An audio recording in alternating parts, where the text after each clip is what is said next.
What's up, guys? Welcome to another episode of Planetary Reviews, and we are here to talk about War for the Planet of the Apes. Let's just get straight into it. The story of this movie is that Caesar is currently dealing with a war that he doesn't want to deal with. As we know in the second movie, spoiler alert for the second movie, he had to kill Koba. He had to let him die because he couldn't let go of his hatred for humans after all the pain they had caused him.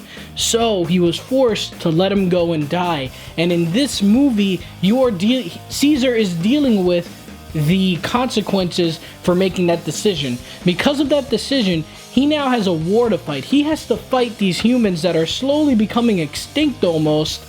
And he didn't want this war. He is doing this just to simply protect his people. And the way this movie portrays all the emotion that he's feeling is just thanks to all the wonderful voice actors and great special effects and motion capture, thanks to Andy Serkis and all the voice actors in this movie. With Caesar, you saw all of his emotion, that he didn't want to be in this. He just wants his people to live. He doesn't want to kill. He just wants to live in peace with his apes. And no one would blame him for that. And also, then we have the villain played by Woody Harrelson, which does a great performance. He is awesome in this movie. You really learn to hate this guy because of the way he is. He wants to, I don't want to say too much, I don't want to spoil it, but just know he is a big threat to the apes. He wants them, he wants them to be beaten, pretty much. That's all I'm going to say. I don't want to say too much, but he does a great job of portraying just a huge dickhead. You just do not like this guy. And that is all thanks to his amazing performance. You really just sit there and go, oh, I hate you. But then right when you start hating him a lot, the movie does a great job to give him a great character arc and explain some backstory to him and give you some information. And that really brings to life all of these characters. All the performances really brought to life this entire world. The way this movie was shot as well was absolutely stunning. There are some great shots of nature here. There are some great shots of some amazing mountain views and inside of big buildings. This movie was filmed very carefully and very well. And also, there is a ton of action in this movie. A lot of great action set pieces that really made you feel down and dirty, and you really just were into it because of how well this movie developed, this trilogy has developed the main characters. You really feel invested in every moment that happens in this film. And also, a surprise that really I was not expecting was the little girl in this movie played by Amia Miller. Sorry, I don't know if I'm pronouncing her name right, but she also did a great job. This little girl could not speak, so she had to do similarly what X-23 had to do in Logan, that actress, and she had to just show emotion without speaking. She had to use her facial expressions. She had to use hands. She had to speak with her hands and stuff like that. And that's the way she learns to communicate with the apes and everything when she teams up with them when they find her.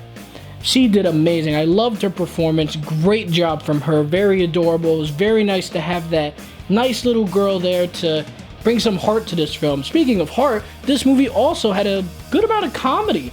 I wasn't expecting there to be some little funny moments. It's such a serious movie, but there were some moments in this film that will make you laugh, smile, and really feel the heart and emotion of the film and not just a dark and angry war. There is a lot of that, but you are able to sit there and laugh and enjoy yourself in certain moments, which is nice, especially with all the things that go down in this movie. Caesar has been through so much stuff. This really develops his character, and this movie, this trilogy, ended in a great fashion. I hope that they do not continue on after this. I hope that this was the definitive ending.